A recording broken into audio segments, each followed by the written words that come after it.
peticiones y con tutela exigiendo la prestación de esos servicios. Entonces nosotros debemos estar preparados para realizar la adecuada evaluación de esto.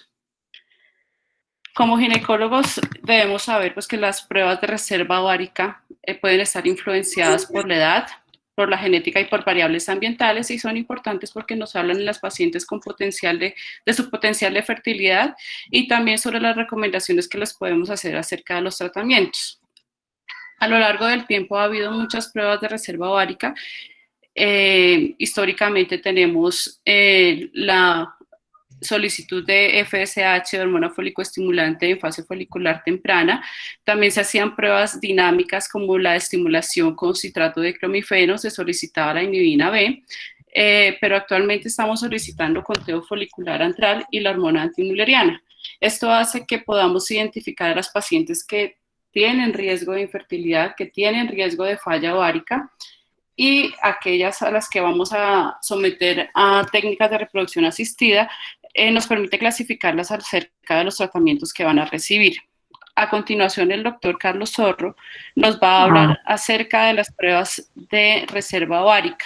Las preguntas principales que tenemos como ginecólogos son: ¿qué es la reserva ovárica? ¿Cuáles son las pruebas actuales que usamos para la evaluación de la misma? ¿A qué pacientes se deben solicitar las pruebas de reserva ovárica? ¿Cuál es la prueba más precisa para la evaluación de la misma? ¿Cómo debemos interpretar esos resultados?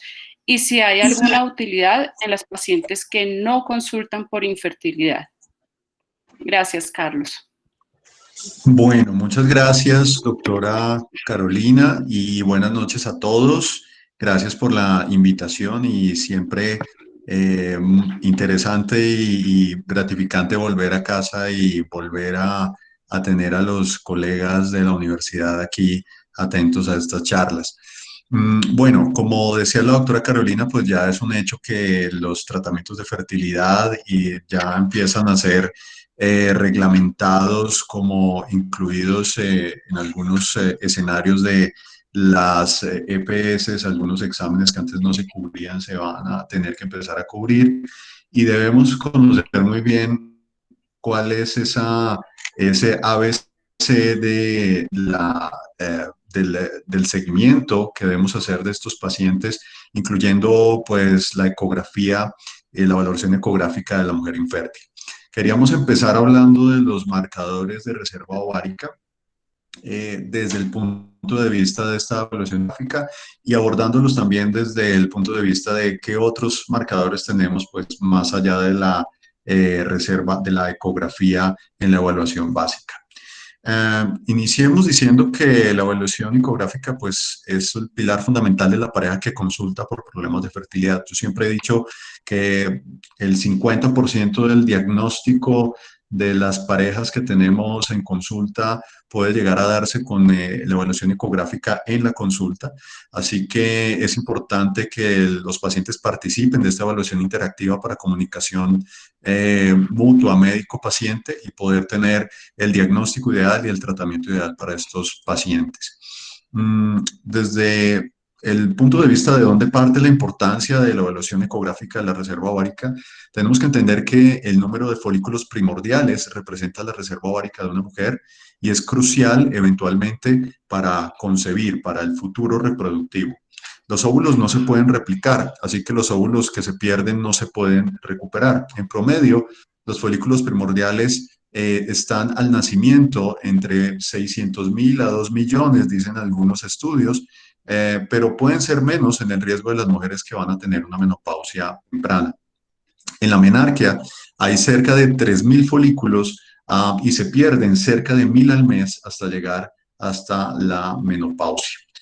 Aquí tenemos una gráfica donde podemos ver lo que estábamos hablando anteriormente, donde in útero, donde está el desarrollo gonadal de los óvulos, tenemos un pico y luego de ese pico empieza una disminución de esa reserva ovárica, incluso en útero, hasta llegar al nacimiento, donde sucede una pérdida importante de óvulos hasta llegar a la pubertad, donde estamos hablando de unos 300 a 400.000 óvulos, los cuales se van reclutando periódicamente mes a mes y más o menos tenemos una pérdida mensual de unos 1.000 óvulos cada mes hasta llegar a la menopausia, donde se agotarían casi por completo al final de los 50 años en promedio. Sin Doctor, embargo, como vamos a... Sí, sí. no se ve su presentación, disculpe interrumpirlo. Ay, no se está viendo, Dios. Nada, doctor. Ok. No, sí la estoy Yo viendo, sí la Carlos, sí la veo veo, perfecto. sí, No, sí y la si me vemos. ayuda, Tienen que fijar la pantalla donde está Carlos en la ahí ya la presentación tengo. y la fijas con la clavita de la derecha. Con una tachuelita la fijas para que no te saquen cuando entre otra persona. Mm, Ok, bueno, voy a continuar. Tenemos entonces aquí una gráfica de la variación que podemos tener de ese tipo de reserva ovárica, donde podemos tener una línea promedio, que es esta que estamos viendo acá. Tenemos mujeres que van a nacer con una reserva ovárica disminuida, la línea verde, y van a tener, por ejemplo, una menopausia temprana, por eso la importancia de la evaluación de la reserva ovárica.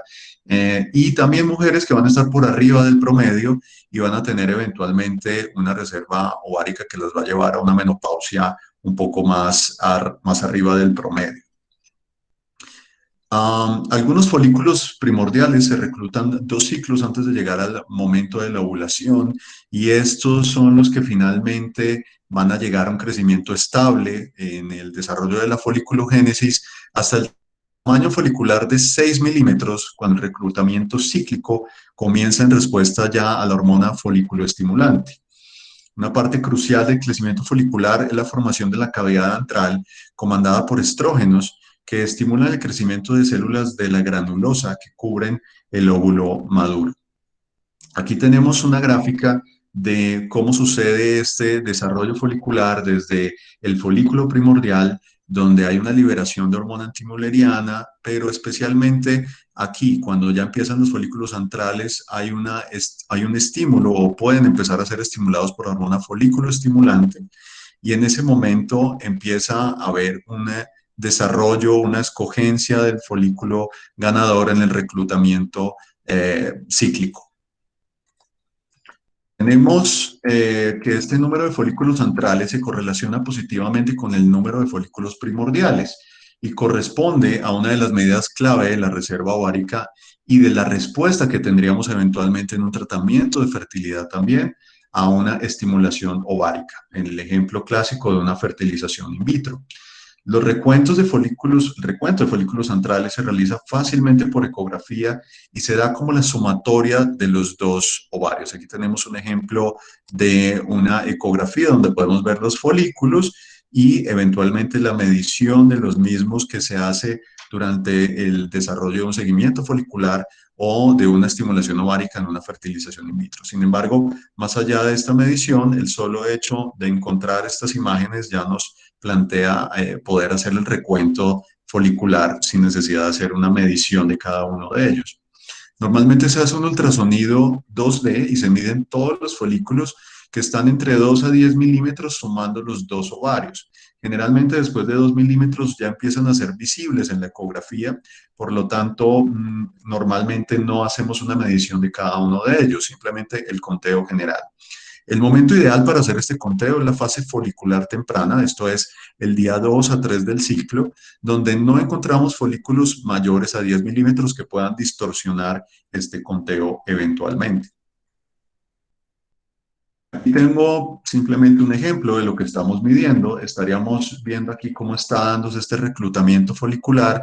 Cuando vemos los folículos antrales en adelante, es donde podemos evaluar en la ecografía ese número de folículos antrales, que es el conteo que vamos a valorar para entender cuál es la reserva ovárica de una mujer en un momento dado. Un reflejo, insisto, de los folículos primordiales. Aquí vemos un ejemplo de una reserva ovárica normal, donde en un corte del ovario podemos encontrar un conteo de 6 folículos antrales, lo cual de entrada, ya vamos a ver luego los números, nos va a hablar de un recuento normal, pero aquí estamos viendo un ejemplo de una mujer con una baja reserva ovárica, donde en un corte estamos encontrando un solo folículo. Hay que entender que el ovario es tridimensional y este conteo obviamente puede variar según cómo estemos haciendo nuestro corte ecográfico. La otra manera de medir la reserva ovárica es la hormona antimülleriana, la cual se mide en niveles séricos y es producida por las células de la granulosa, como vimos anteriormente, de los folículos preantrales y antrales tempranos. La ventaja de la hormona antimülleriana es que se puede realizar en cualquier momento del ciclo con mínimas variaciones, aunque puede haberlas. El recuento de folículos antrales y la hormona antimülleriana tienen una trayectoria lineal con la edad hasta los 30 años, cuando comienza una disminución sutil, hasta los 35 años, cuando esa disminución se acelera y empieza a ser muy rápida en adelante hasta llegar a la menopausia. Para los 30 años, calculamos que hasta el 15% de las mujeres pueden llegar a tener una baja reserva ovárica, con lo cual, pues estamos hablando de una población importante que puede llegar a tener una menopausia temprana y un problema de infertilidad muy relevante.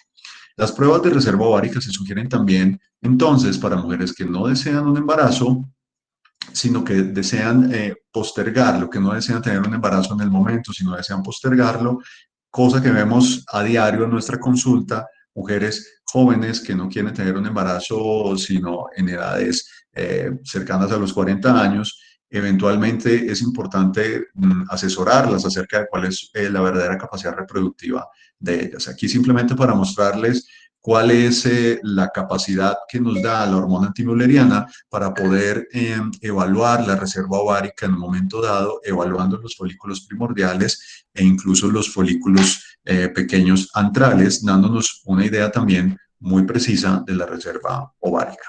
Aquí una comparación de esas dos pruebas de reserva ovárica.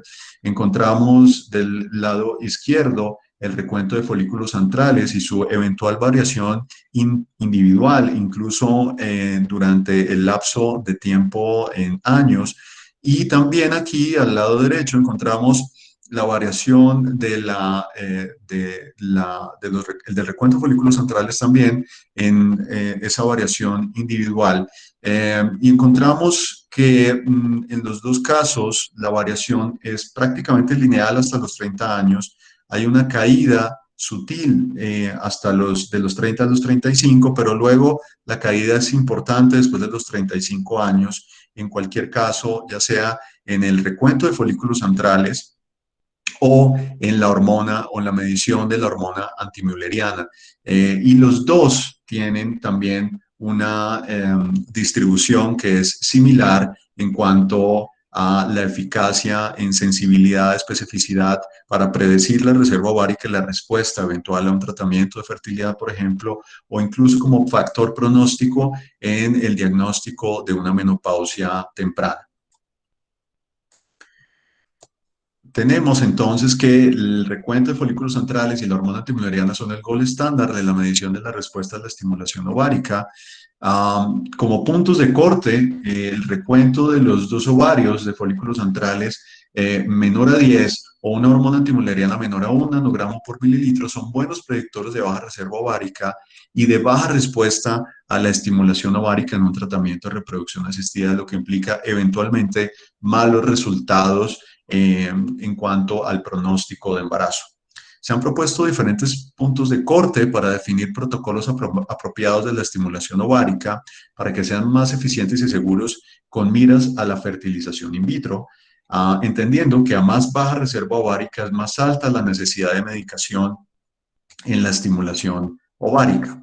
Aquí está un ejemplo de cómo nos valemos de diferentes estrategias respecto al conteo de folículos centrales, la medición de hormona antimülleriana, y nos da esto una idea de cómo está la reserva ovárica, si es alta o si es baja, dependiendo de los valores que encontremos, y esto nos va a ayudar a predecir en un tratamiento de reproducción asistida, por ejemplo, si la respuesta va a ser alta, normal o baja, a nuestro tratamiento, si vamos a tener que usar algún tipo de medicación, si tenemos que evitar el riesgo o no de hiperestimulación ovárica, entre otras cosas, para asesorar muy bien a nuestras pacientes acerca del pronóstico de su tratamiento de reproducción asistida. Otros parámetros para evaluar la reserva ovárica también eventualmente útiles pueden ser la medición Doppler del flujo estromal ovárico, midiendo el índice de pulsatilidad y la velocidad sistólica pico, y eventualmente también existen algunos puntos de corte, y asimismo el volumen ovárico, donde en algunos estudios encontrar un volumen ovárico por debajo de 3 centímetros cúbicos se ha asociado también a baja reserva ovárica y baja respuesta, sin que esto haya tenido una implicación clínica mayor más allá de lo que ya vimos de la hormona antimülleriana y el recuento de folículos antrales. Con esto, pues quería dejar simplemente unos mensajes finales. La evaluación de la reserva ovárica es fundamental para asesorar a las pacientes que presentan problemas de fertilidad o factores de riesgo para la misma. El recuento de folículos antrales es un examen equivalente a la hormona antimülleriana para evaluar la reserva ovárica, teniendo en cuenta que hay que tener algún grado de entrenamiento en este recuento, sin que sea tampoco algo técnicamente imposible de hacer. Se debe explicar el pronóstico de fertilidad de los pacientes según los resultados y con base a un posible tratamiento de fertilidad, como la fertilización in vitro, para determinar los verdaderos posibles desenlaces en la misma. Y finalmente, pues agregaría el poder asesorar a una paciente en cuanto a su pronóstico reproductivo a futuro, eventualmente ante una posible anticipación de una menopausia temprana. Esta es la presentación que tenía en cuanto a reserva ovárica de evaluación ecográfica. Les doy muchas gracias por la atención en el día de hoy. No sé, Diana, si quieras agregar algo en este punto. No, doctor Zorrito, muchas gracias. Muy clara tu presentación, pues es importante que tengamos en cuenta que actualmente con el MIPRES podemos solicitar la hormona antimülleriana y en algunos directorios de servicio de las EPS también aparece el conteo folicular antral. Siempre darle la indicación a la paciente que debe asistir a la realización de su ecografía para conteo folicular antral en los días del periodo que nos indicó Carlos, y que la hormona antimülleriana tiene una variabilidad intraciclo muy baja y por eso la podemos pedir en cualquier momento. Ya como parte de la continuidad de la presentación, entonces la doctora María Angélica Triana nos va a hablar acerca de la evaluación ecográfica en la mujer que nos consulta por infertilidad. Entonces, los ítems que se van a desarrollar en esta presentación son: ¿cuál es la utilidad de la ecografía en la mujer infértil? ¿Qué debemos estudiar específicamente acerca del endometrio y la cavidad endometrial? ¿Cómo evaluar el factor uterino? ¿Qué alteraciones anatómicas, por ejemplo, pólipos, miomas o las malformaciones müllerianas, pueden afectar la fertilidad? ¿Y qué papel tiene el ixmocele en el contexto de la infertilidad o la implantación? ¿Qué pacientes tienen indicación para intervenir el ixmocele? Entonces, a continuación, la doctora María Angélica Triana. Hola, buenas noches a todos. Muchas gracias por la invitación. De nuevo al doctor Daniel Cortés, a todo el equipo. Diana, muchas gracias. Pues bueno, ahora es el turno de hablar un poquito de ecografía pélvica, 2D, 3D. Ya muchos de ustedes tienen el acceso a ello. Y realmente van a ver que tiene una implicación muy grande. Son muchas herramientas que tal vez nosotros no tenemos en cuenta a la hora de hacer una simple ecografía, que nos puede dar muchísima información para poder tomar las decisiones. Ya Carlos ahora nos ilustró sobre toda la parte folicular, que es muy importante. Cuando pasan los residentes con nosotros en la clínica, en Profamilia, es lo primero que les enseñamos a revisar ese recuento de folículos antrales. Nosotros les decimos que un recuento de folículos antrales pues no se le niega a nadie. Entonces, les voy a compartir la presentación. Vamos a ver si me deja. Un momentito. Es algo realmente muy sencillo. Si tienen preguntas, la verdad, para nada me incomoda que me interrumpan. Antes se aprecia mucho. Ahí están viendo la pantalla. Sí. Sí, está bien. Súper. Entonces, pues ya hablamos en la primera parte de esta charla sobre reserva ovárica, recuento de folículos antrales, el famoso ovario poliquístico, que ya sabemos que eso es un nombre mal acuñado en la medicina, debemos hablar más bien de ovarios multifoliculares. Y es el número de folículos determinado mayor a 15 en el recuentro entre los dos ovarios. Ahora les voy a hablar un poco más específico sobre la identificación de factores que puedan alterar nuestra implantación embrionaria, como los miomas, pólipos, cuáles adherencias, qué pasa cuando a veces vemos ese líquido endometrial ahí como laminar, algunos quistes ováricos, qué implicación tiene el hidrosalpinx, y al final me gustaría que discutiéramos, porque la verdad todavía no he podido encontrar quién en Colombia nos haga una histerosonosalpingografía con medio de contraste. Entonces estamos acuñando un término que es el one-stop shopping, que es la idea de tener una sola visita al médico, al ginecólogo, en el cual podamos evaluar lo que más podamos de esa mujer infértil.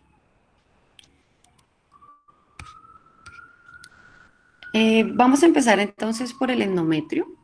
En el endometrio la idea es hacer un corte longitudinal en el que tengamos todo el corte del endometrio, que se vea todo el endometrio desde el fondo hasta el cérvix.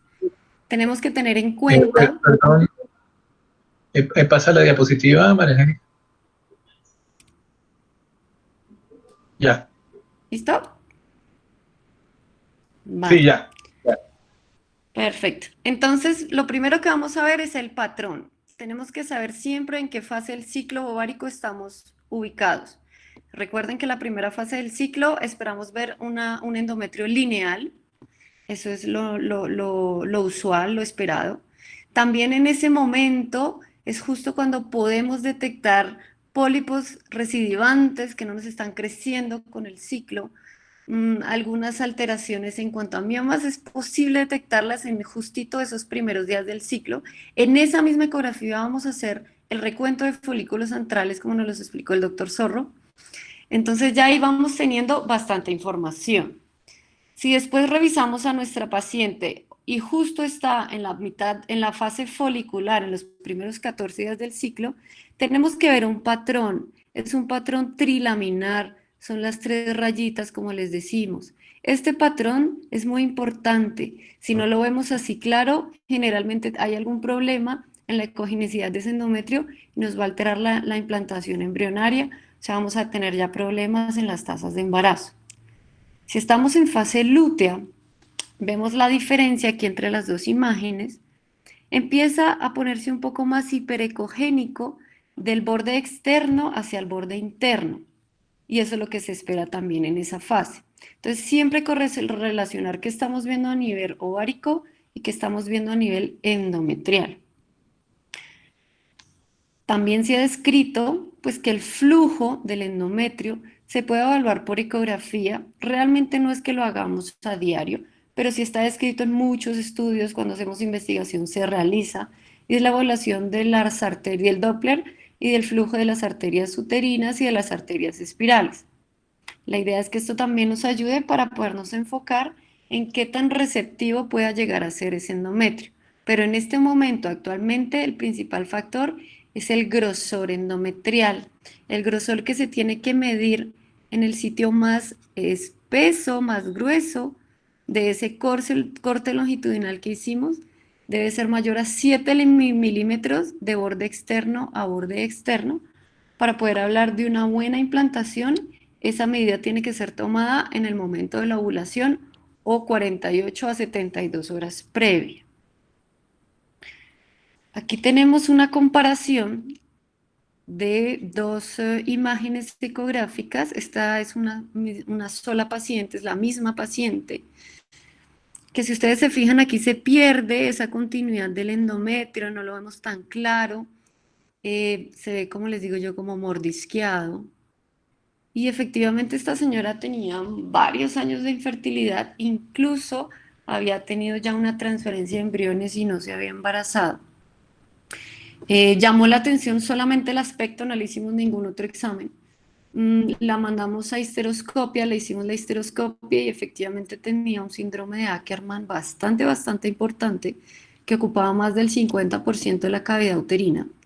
Se logró realizar la liberación de estas adherencias vía histeroscópica. Después empezamos a preparar ese endometrio dándole soporte de estrógenos progesterona cíclicos durante 2 o 3 ciclos, y ya fueron 3 ciclos, y fíjense la diferencia 3 meses después, cómo se logra ver este útero, este endometrio, ya por lo menos se ve la continuidad de estas líneas, y aquí dice que incluso esa distancia es de 8.2 milímetros.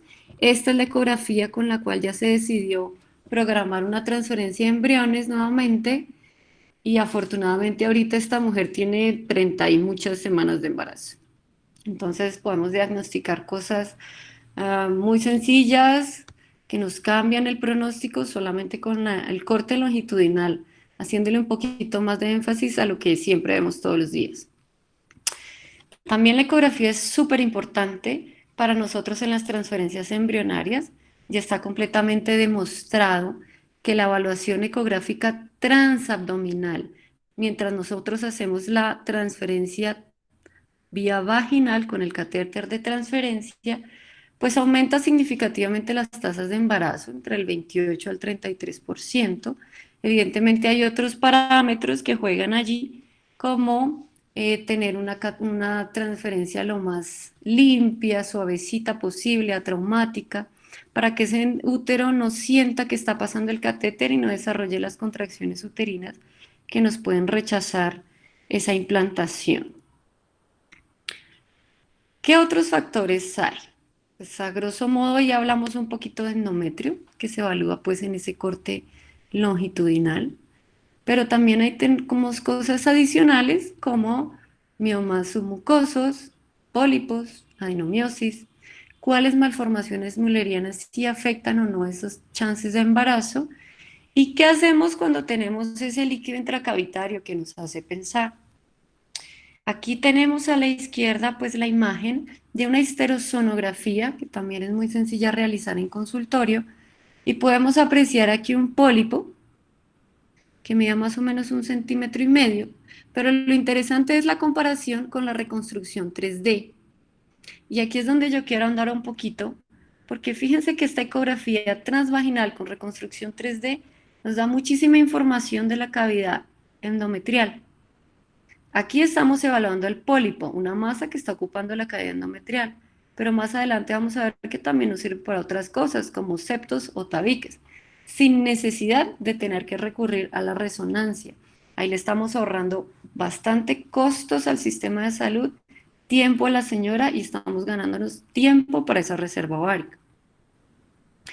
Aquí entonces, esto fue tomado de un artículo que salió en Fertility and Sterility hace unos años, en el que se compara ecografía 2D versus histerosonografía versus el gold standard, que es la histeroscopia. Y fíjense que la sensibilidad y la especificidad de la histerosonografía no es muy lejos del gold standard de la histeroscopia. La ecografía sí a veces de pronto nos deja pasar un poquito estos pólipos pequeños, no los podemos evaluar a veces tan fácil, pero haciendo una histerosono, si no vemos esa laminaridad del endometrio, sospechamos algo, hacemos una histerosono y ya salimos de dudas. Y se puede hacer en el mismo tiempo, en la misma visita a la consulta. Aquí vemos una revisión que se hizo en Cochrane hace un par de años también, en la cual hace la comparación de llevar a histeroscopia y resecar estos miomas. En la primera parte son los submucosos versus miomas submucosos y no hacerles nada. Fíjense que la tasa de embarazo mejora bastante cuando la paciente fue llevada a histeroscopia de estos miomas submucosos. Se embarazaron 13 mujeres de 30 versus 6 mujeres de 22. Y lo mismo resultado se tiene, aunque no tan espectacular, con miomas submucosos, pero también que tienen un componente intramural. Las tasas de embarazo son de 8 mujeres de 22 que fueron llevadas a cirugía, y las que no fueron llevadas a cirugía se embarazaron 3 de 20. Entonces sí, aquí nos muestra con bastante fuerza, aunque no son números muy grandes de pacientes, que sí vale la pena resecar los pólipos mayores a 5 milímetros o miomas FIGO 0 o 1. En esta otra diapositiva vemos también el mismo estudio, pero ya estudiando directamente los pólipos. Y el resultado también salta a la vista.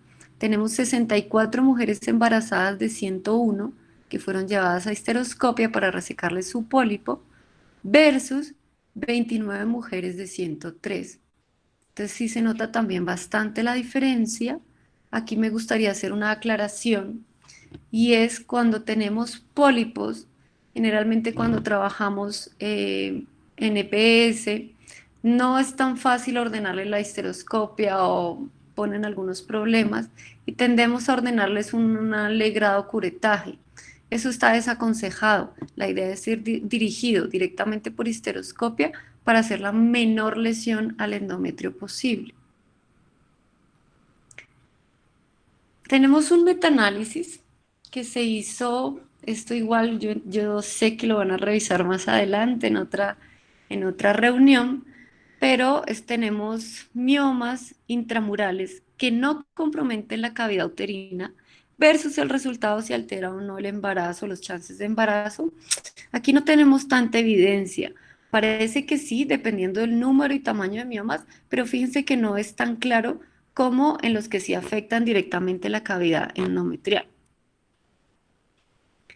En cuanto a la adenomiosis se puede diagnosticar también con ecografía.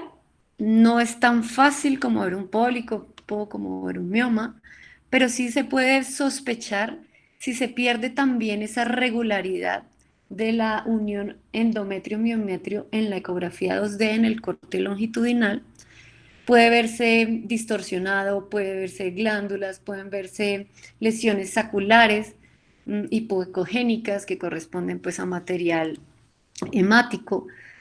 Ahí ya podemos empezar a sospechar una adenomiosis. La adenomiosis, pues realmente muchos hablan de ella, pocos la podemos manejar. Se ha descrito algo de agonistas de la GnRH a largo plazo, pero pues bueno, no hay mucha evidencia al respecto. Lo que sí sabemos es que definitivamente la adenomiosis sí efectivamente nos altera los chances de embarazo, esa implantación, nosotros lo vimos a diario en la consulta, estos úteros globosos, adenomiosos, no es fácil lograrlos embarazar, sin embargo tampoco son muchas las opciones que le podemos dar a la señora, aparte de tratar de hacer un bloqueo de agonista a la GnRH depósito y usándola mensual por 3 meses seguidos. Y ahí sí ya después preparar ese endometrio. En cuanto a las malformaciones mullerianas, ven, aquí está la reconstrucción 3D de la ecografía transvaginal. Esa es una herramienta que ha sido muy interesante últimamente. Sabemos que más o menos entre el 3 y el 4% de las mujeres presentan malformaciones mullerianas. No todas las malformaciones mullerianas tienen una disminución en las tasas de embarazo o generan infertilidad. Pero sí se sabe que es mayor el porcentaje de mujeres con infertilidad que presentan una malformación mulleriana. Se está descrita alrededor del 7% de estas mujeres. Y del 5 al 10% de estas mujeres tienen una historia de un aborto recurrente y va uno a buscar la causa y una de ellas, de las que se puede diagnosticar, puede ser las malformaciones mullerianas. Ahora retomamos un poquito de esta imagen. Lo que les quiero mostrar en este cuadro, que es una revisión que no salió hace mucho, hace unos 6 meses. No todas las malformaciones mullerianas se asocian con infertilidad, no, dependiendo del trimestre de embarazo, pero podemos ver que el útero arcuato no está asociado con infertilidad. Ya se sabe que el arcuato no es una malformación, el arcuato es una variedad de la normalidad, pero sí la presenta el útero septado. Entonces ya les voy a mostrar en una reconstrucción 3D cómo podemos hacer la diferencia entre arcuato y septado. Es muy sencillo. Tenemos que tomar un corte, aquí se los estoy mostrando, de cuerno a cuerno, y medir cuánto es esta hendidura hasta el fondo del útero. Si esa hendidura es mayor al 50% que hasta la serosa, que es hacia aquí, si es mayor al 50%, eso es un septo. Si es más pequeño, es arcuato. y nos ahorramos la resonancia magnética de esa señora. Fíjense que la sensibilidad de la ecografía 3D es del 90% para diagnosticar este tipo de malformaciones y la de la resonancia magnética es del 95%. Costo-efectividad, importante. Entonces, podemos jugar a a realizar una ecografía 3D en la misma consulta en la que ya le evaluamos ovarios, le evaluamos endometrio, le hemos evaluado miometrio y ahora estamos en la cavidad endometrial y definimos si tiene un arcuato, no hay necesidad de hacerle nada, pero si tiene un uteroceptado sí se beneficia pues de una resección por histeroscopio. El útero bicorne realmente para embarazo a primer trimestre, aborto, no tiene mayor evidencia. Sí puede tener problemas a largo plazo por tema de espacio, entonces que puede hacer partos prematuros o problemas de presentación, distocias de presentación, pero pues no es nada así muy grave. Y para finalizar, les quiero mostrar que esto a mí siempre me ha llamado mucho la atención, pero es porque no he podido poderla realizar yo misma, es la histerosalpingografía. La histerosalpingografía es nuestra herramienta que ahorita Diana nos hablaba, que desafortunadamente pues es dolorosa. Las pacientes dicen que es el peor examen que les han hecho a nivel ginecológico, porque generalmente se hace pues sin sedaciones, la paciente está despierta, en la entrada de este medio de contraste vía vaginal la presión es bastante incómoda. Después les genera bastante irritación cuando el medio de contraste esté absorbiendo a nivel abdominal. Sin embargo, hasta ahora es la herramienta que tenemos de uso diario para evaluar sin necesidad de cirugía la permeabilidad de las trompas. La histerosonografía puede intuirnos si son permeables las trompas o no, pero no es muy sensible, porque solamente vemos que se expulsa el líquido al fondo de saco, pero no podemos saber más. En cambio, la histerosonografía con medio de contraste, fíjense cómo se ve aquí una trompa en todo su trayecto, y cuando le hacen la reconstrucción 3D se ven estas imágenes espectaculares. Se pueden diagnosticar hidrosalpings, obstrucciones, agenesias, sin dolor o es mucho menor que el de la histerosonografía. Sin embargo, aquí en Colombia, lo que yo tengo entendido, porque no lo he podido encontrar, es que por temas de registro INVIMA no se ha podido llegar al país ese medio de contraste. Y si comparamos entonces la histerosalpingografía con la laparoscopia, que es el gold standard, o la histerosonosalpingografía con contraste con la laparoscopia, que es el gold standard, fíjense que la diferencia no es mucha en cuanto a sensibilidad, especificidad, es muy similar. Y sí le estamos ahorrando bastantes molestias a las pacientes. Y tiempo también. Entonces, estoy muy ansiosa cuando podamos tener esto a la mano. Si alguno, por favor, sabe, díganmelo porque hace rato estamos detrás de ello, aquí en Colombia. En cuanto al hidrosalpings, sí es sabido desde hace mucho tiempo que ese hidrosalpings es tóxico para la implantación embrionaria, reduce incluso hasta el 50% el chance de implantación. Y si llega a haber implantación, puede aumentar las tasas de aborto. Entonces es mandatorio hacer una salpingectomía o una oclusión tubárica o una desinserción tubárica previo al embarazo, sea por técnica de reproducción asistida, que generalmente le toca porque ya tiene la afectación de la trompa o de las trompas, o que de todas maneras quiere intentarlo de pronto por alguna trompita que esté bien, hay que hacerle desinserción de esa trompa que tiene el hidrosalpings para aumentarle sus chances de embarazo. En cuanto al ismocele, también entiendo que ya se hizo una revisión al respecto, solo les traigo este pequeño estudio que salió publicado el año pasado. Es bastante común ver el ismocele hoy en día, ya que desafortunadamente el número de cesáreas ha aumentado, la incidencia de cesáreas ha aumentado, más tenemos pacientes con 2, 3, incluso hasta a veces 4 cesáreas encima, y vemos el famoso ismocele y no sabemos qué hacer con él. Ya se sabe en este estudio de 35 pacientes que infértiles 16 y 19 habían quedado en embarazo en ese primer año después de haberles diagnosticado el ismocele. El ismocele lo podemos diagnosticar muy fácil también en una ecografía 2D, corte longitudinal. No es más sino tener mucha atención en ese miometrio a nivel pues del istmo y buscar este defecto hipoecogénico. Toca medir siempre la distancia que hay entre el vértice del ismocele versus la serosa. Ahí ese es el miometrio residual. Ese grosor es bastante importante, incluso lo estamos revisando hoy en la clínica, para saber si el abordaje y corregir ese ismosale es vía histeroscopia o vía laparoscopia. Y sí está descrito también que aumenta las chances de embarazo hacer la ismoplastia. Fíjense que aquí nos aumentan el número de pacientes, pues bueno, yo sé, son 2, pero hay números más grandes de lo que hoy no traje ese estudio, porque no era el objetivo principal. Y sí aumentan las chances de embarazo.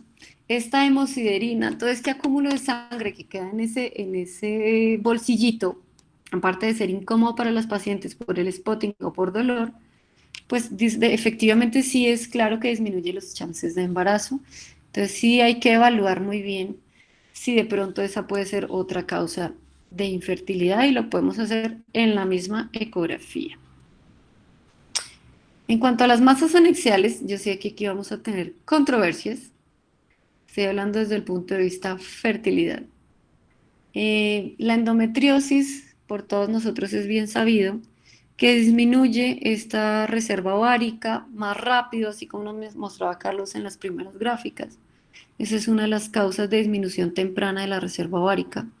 Entonces, por favor, cuña, pacientes con endometriosis, fíjense de una en su reserva ovárica, así sea muy jovencita y no la ven muy bien esa reserva, de una vez remitan la fertilidad, porque esta mujer se la corta muy rápido su tiempo. En cuanto a las masas, pues ya ustedes saben, se ve en este aspecto. La duda es operar o no operar. Ya está descrito también que se debe operar cuando tienen más de 6 centímetros de diámetro, porque para nosotros es difícil técnicamente hacer el abordaje transvaginal para hacer la aspiración folicular y recuperación de esos ovocitos en las estimulaciones ováricas. Básicamente es por eso. Y segundo, que también es sabido que si al atravesar yo el endometrioma para tratar de llegar al lado a otros folículos, pues aumento muy grande el riesgo de infección pélvica. Entonces la idea es no aspirarlos, por favor, porque sí lo hemos visto bastante, no aspiren esos endometriomas, déjenlos ahí, es preferible que si está muy grande se lleve a la resección por la laparoscopia, o déjenlos quietecitos si son pequeñitos, y nosotros después, en caso de tener que hacerle una estimulación ovárica y distracción folicular a la señora, lo hacemos. Pues nada, este es el equipo donde trabajo actualmente. No sé si tienen preguntas. Sí, María Angélica. Llegó la parte interesante.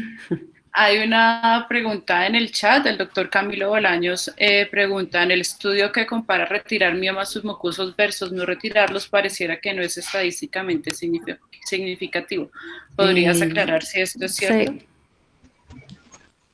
Sí, ya te la devuelvo.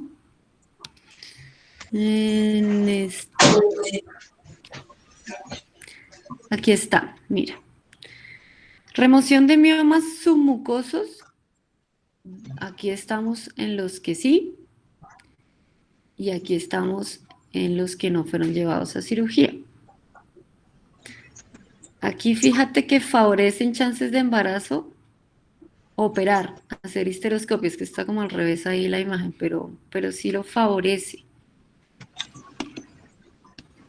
La duda es un poco más en los intramurales, que es el de aquí abajo.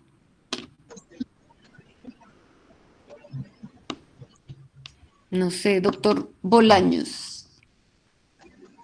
Sí, queda un poquito más claro. No es la última, Profe, ¿verdad? buenas Pero noches. es lo que muestra. Hola. ¿Me escucha?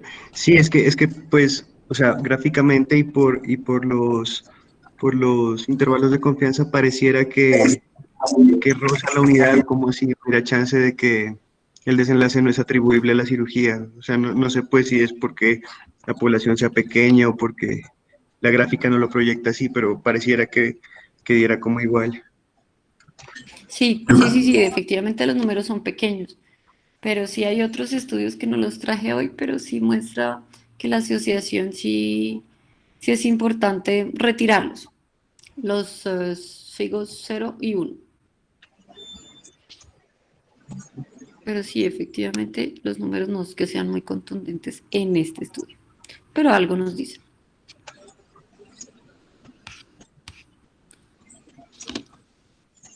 Bueno, María ¿Más Angélica, preguntas? muchas gracias por tu presentación. Entonces invitamos a todos los asistentes para que nos hagan las preguntas correspondientes a reserva ovárica y a la evaluación ecográfica de la mujer infértil.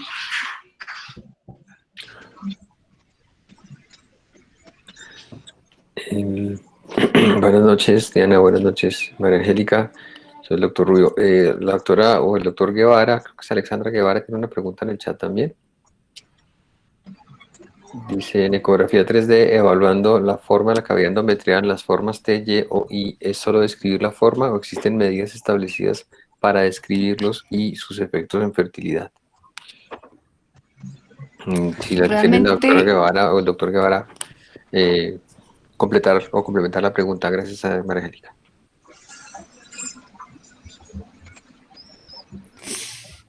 Pues yo lo que he visto es solamente esta medida que les indiqué entre los cuerpos, entre los cuernos, versus la hendidura hasta el fondo uterino, comparada con esta medida a la serosa en este plano vertical. Son las medidas que he leído que podemos hacer diagnóstico para buscar la diferencia en estas malformaciones. Otras medidas que hayan descrito, la verdad no tengo conocimiento. Gracias, María Angélica. No sé, doctora Guevara, si ya satisfecha su pregunta. ¿No hay más preguntas en el chat?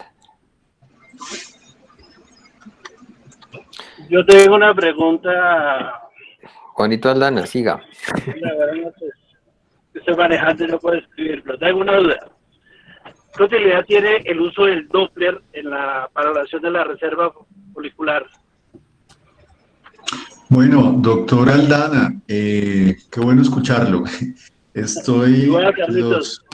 Bien. Los estudios que encontré respecto a el uso del Doppler en reserva folicular con índice de pulsatilidad y velocidad sistólica pico reportan unos puntos de corte para baja reserva, pero realmente son estudios que no son muy recientes y pareciera que es algo que se dejó de usar en la práctica clínica. De hecho, después de tener la comparación con la hormona antimülleriana y el recuento de folículos antrales, que son estudios en teoría pues un poco más técnicamente más fáciles de hacer, cayó en algún grado de desuso si tenemos el acceso a esos dos estudios que son en conjunto los dos estudios que han reportado la mayor sensibilidad y especificidad para medición de reserva ovárica. Entonces, si se tiene la herramienta, podría ser un complemento si tenemos alguna duda, pero si no se tiene la herramienta, digamos que el recuento de folículos antrales y la hormona antimülleriana son los dos exámenes ideales de reserva ovárica. Muchas gracias, Carlitos. Gracias, doctora. No, doctora Aldana, con gusto. Con gusto. Yo le tengo una pregunta a María Angélica que me comentaba allí en la revisión de la revisión sistemática de la medición de los pólipos y luego que si medía más de 5 milímetros intervenirlos, pero ¿qué piensas si hay un hallazgo ecográfico por cualquier método de un pólipo de menos de 5 milímetros? Supongo que ahí nos metemos también en otro tema, pero ¿tú harías algo en esos pólipos? Sí, eso lo hemos discutido justamente en estos días, en nuestras reuniones de día a día de nuestros pacientes. Sí, dependiendo de la localización. Sabes que cuando vamos a transferir embriones los dejamos a 1 centímetro del fondo uterino.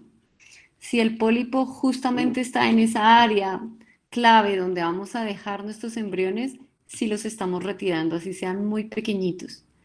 Si, por ejemplo, ese pólipo de 3 milímetros, 4 milímetros, te lo encuentras cerca al orificio cervical interno y no te impide el paso del catéter, la pensamos si los retiramos o no. A esa conclusión hemos llegado últimamente. Ok, no, nosotros pues digamos que no hay ningún estudio que de verdad hable de eso, pero yo tengo una posición y es como que si una paciente luego no obtiene el resultado, el paso seguido podría ser que le terminen haciendo una histeroscopia. Entonces, yo estoy prefiriendo intervenir en esos casos. Pero bueno, sí, no hay estudios al respecto, pero sí es un tema importante porque sí es muy común encontrar pacientes así, ¿no? Así es. Okay.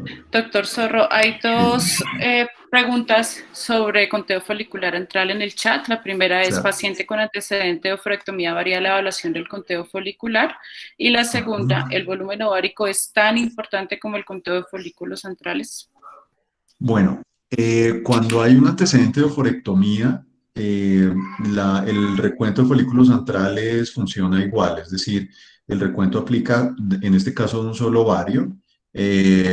Encontramos una respuesta eventual de un reclutamiento folicular mayor cuando tenemos un solo ovario y podemos encontrar hallazgos de recuentos foliculares de más de 10, como dijimos que era el número normal en una paciente con antecedente de oforectomía.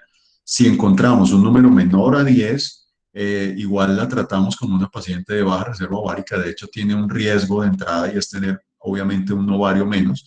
Y en ese sentido, pues, de hecho, sugerimos a esta paciente, si no está buscando un embarazo, la preservación de la fertilidad con congelación de óvulos, o si ya está buscando un embarazo y ha tenido dificultades, pues eventualmente un tratamiento de fertilidad. Digamos que sí es útil hacer una prueba de reserva ovárica, obviamente antes en estas pacientes, y sugerir este tema de la preservación de fertilidad. Y luego el volumen ovárico sí, un poco similar al Doppler ovárico, nos puede servir un poco de orientación. Tener un ovario de menos de 3 centímetros cúbicos lo consideraríamos un ovario atrófico o con un riesgo de tener baja reserva ovárica, pero definitivamente está muy por debajo del recuento de folículos antrales y de la hormona antimülleriana. Entonces sí es útil, es fácil de hacer, pero no es tan sensible y tan específico como los dos exámenes anteriores.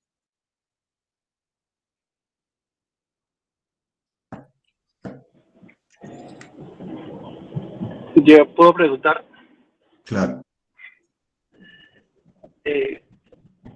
si la histerosalpingografía nos está causando tanta molestia, porque yo creo que el examen que no quiere que la paciente le formule, ese examen ya no lo están ustedes reemplazando la histeroscopia y la laparoscopia en un solo tiempo quirúrgico cuando van a hacer la revisión. O sea, yo podría cambiar la histerosalpingografía por la endoscopia por vía uterina o por la laparoscopia con la cromotubación. Claro que Sí. sí. No, Dale, perdona, Carlos. Angélica. No, Hago el pues yo pienso estándar. que sí. Lo que pasa es que, claro, ese sería el estándar de oro ideal en todas las pacientes y es poder evaluar la funcionalidad de las trompas, la permeabilidad de las trompas con una laparoscopia y eventualmente histeroscopia.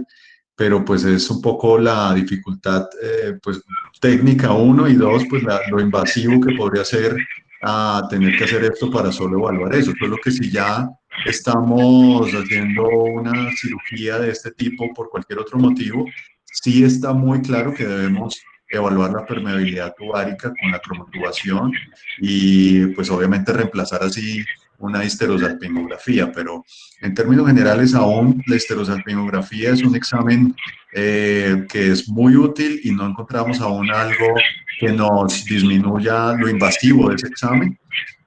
Así que estamos en búsqueda de encontrar algo menos deleterio para la paciente que nos dé también la misma información. No sé qué opine María Angélica. Sí, sí, efectivamente, cada vez, todos los días formulo histerosalpingografías y todavía me duele. pero no tenemos hasta ahora otra alternativa, a no ser que la señora por otro motivo toque llevarla a la paroscopia para poderle hacer la cromotubación.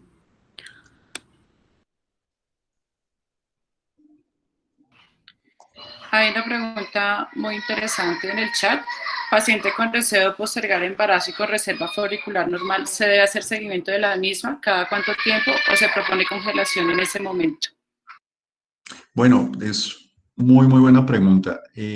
Hoy en día tenemos, evidentemente, algunos criterios claros de preservación de la fertilidad o preservación de óvulos, que debería decírsele así más bien, porque, bueno, hay unas características técnicas. Lo que está claro es que una mujer que, por ejemplo, tenga endometriosis, que esté pensando en lograr un embarazo después de los 35 años, por ejemplo, por razones sociales, por razones académicas, económicas, pues está claro que se le debería sugerir la preservación de fertilidad sin importar si tuviera o no una reserva normal o anormal. Obviamente, si hay un factor de riesgo como la endometriosis, como alguna enfermedad de base, un antecedente de cirugía pélvica, un antecedente de cirugía ovárica, a la paciente se le debería o un antecedente de menopausia temprana en la familia. Se le debería sugerir, número uno, hacer obviamente un examen de reserva ovárica y dos, sugerir una preservación de la fertilidad, aún en el caso de encontrar una reserva ovárica normal, casi que sin importar la edad y ojalá antes de los 34 años. Si una mujer tiene una reserva ovárica normal y, digamos, no está planeando preservar su fertilidad de manera inmediata, sí hay que recomendarle que antes de los 34 años es el momento en que debería considerarlo. Luego, la probabilidad de éxito de esta reserva ovárica, de esta preservación de la fertilidad es muy baja o empieza a bajar más bien. Así que la periodicidad de esto pues va a depender de la edad a la que estemos encontrando esta inquietud de la paciente. Pero yo diría que en un lapso de año a año debería evaluarse si hablamos de una mujer antes de los 34 años y después de los 34, sugerir casi que sin importar el grado de reserva ovárica que se encuentre, o un embarazo o preservar la fertilidad cuanto antes, asumiendo que la efectividad de la misma empieza a disminuir.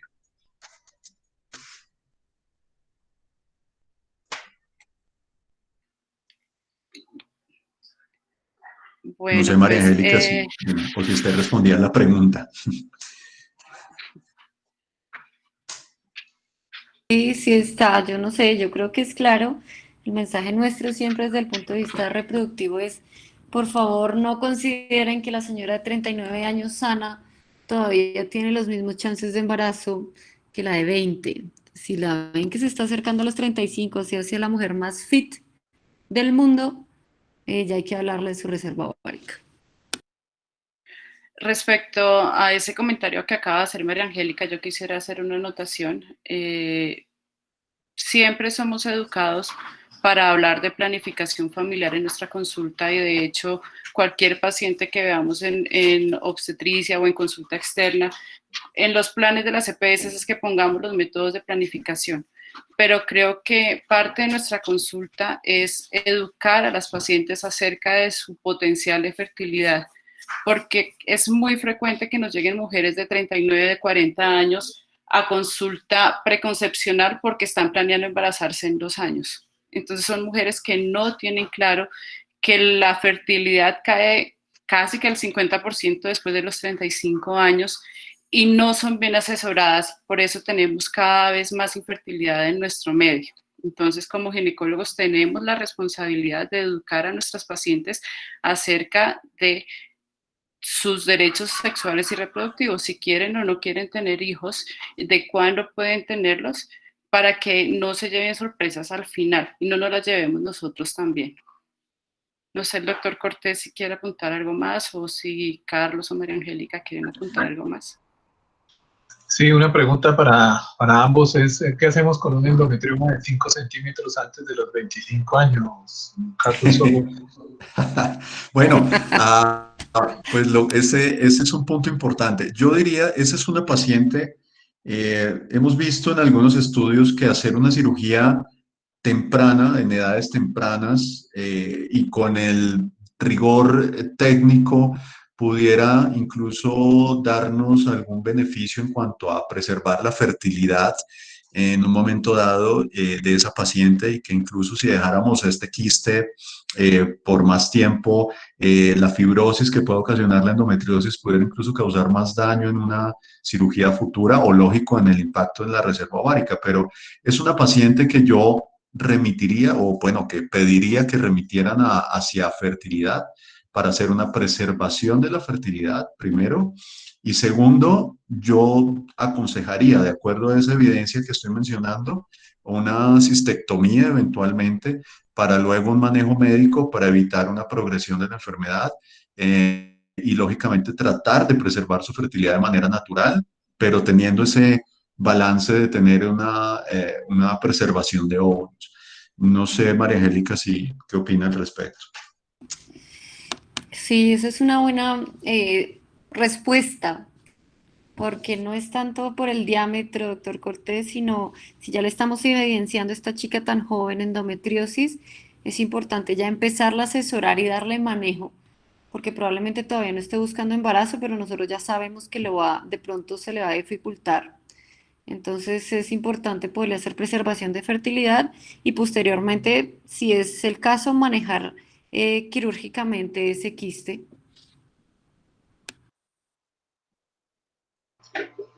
Bueno, listo, muchas gracias.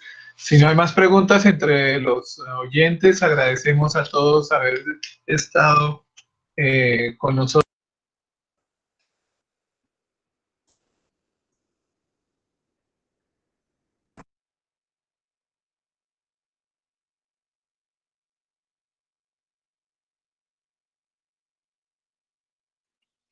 Bueno, parece que perdimos al doctor Cortés. Les agradecemos a todos su atención y su interés por el tema que se desarrolló el día de hoy. El doctor acaba de colocar la invitación para el siguiente tema que se va a desarrollar en una semana, que es radiología intervencionista en acretismo placentario y otras patologías pélvicas. Gracias por su atención. Buenas noches. Muchas gracias a todos. Muy buenas noches. Muchas gracias a todos. Qué rico vernos, así sea por este medio virtual, saber un poquito de todos y que todavía nos enseñamos los unos a los otros. Muchas gracias por la invitación. Gracias, doctora María Angélica Triana, doctora Diana Vargas, doctor Carlos Zorro, por la invitación de la Universidad Nacional. Un abrazo a todos, muchas gracias por asistir y nos vemos en 8 días. Hasta luego. Bueno, hasta luego. Hasta mañana, Gracias, buenas noches. profe. Carlos, hasta mañana, gracias. Hasta luego. Gracias, hasta luego. Muchas gracias.